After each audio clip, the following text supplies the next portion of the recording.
Hello, good morning, and welcome to today's Facecast. It's a bit of a grey day outside, but never mind, it's warm and sunny in our hearts, is it not? Today's passage comes from Matthew's Gospel, 2 or 3 verses. It's from Matthew chapter 5, beginning to read at verse 14. You are the light of the world. A city on a hill cannot be hidden. Neither do people light a lamp and put it under a bowl. Instead, they put it on its stand, and it gives light to everyone in the house. In the same way, let your light shine before men, that they may see your good deeds and praise your Father in heaven. That's what we're required to do, how we are required to live, by letting our light shine on other people. How do you do that in lockdown? Some of you have been regularly phoning those that you know who may be isolated in lockdown to encourage them, to ask them how they're getting on, to chat with them. Others of us have been able to go out delivering parcels to people, food parcels and prescriptions to people who otherwise couldn't get out to get them. Still others have been writing to people and communicating and encouraging and helping their fellow town or city dwellers in whatever way they can. And in doing this, we're trying to be little lights in our communities. It's not one big light, it's not just the light of Jesus that shines upon this world. We're all required to be lights that do that with him and for him.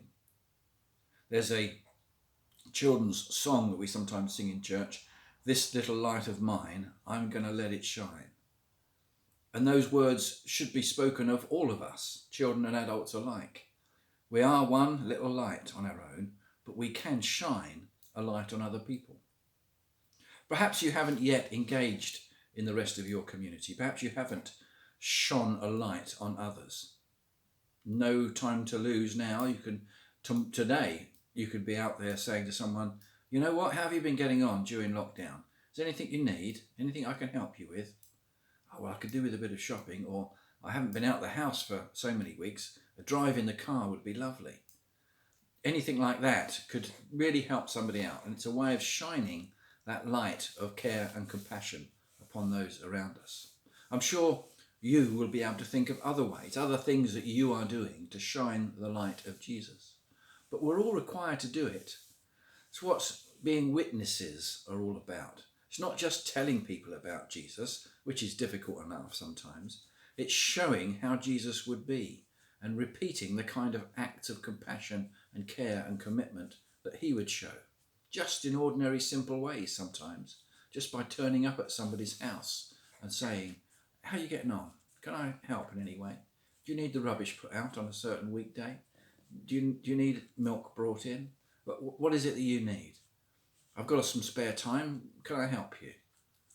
Just those simple sorts of things will make a huge difference to the lives of some people. You may think of other ways to shine a light. Your fellow church members or your church leaders may have found other ways for you to shine the light of Jesus during this period. It's good to get together with other people and talk about these things and say, what are you doing? What can I do? What can we do together? Anything? And you find out ways in which you can serve others and help others. We shouldn't leave it all to the NHS. We shouldn't leave it all to government and then blame them. We shouldn't leave it all to local council and expect them to know the answers to everything. We too have to take our part in shining the light of Jesus on other people.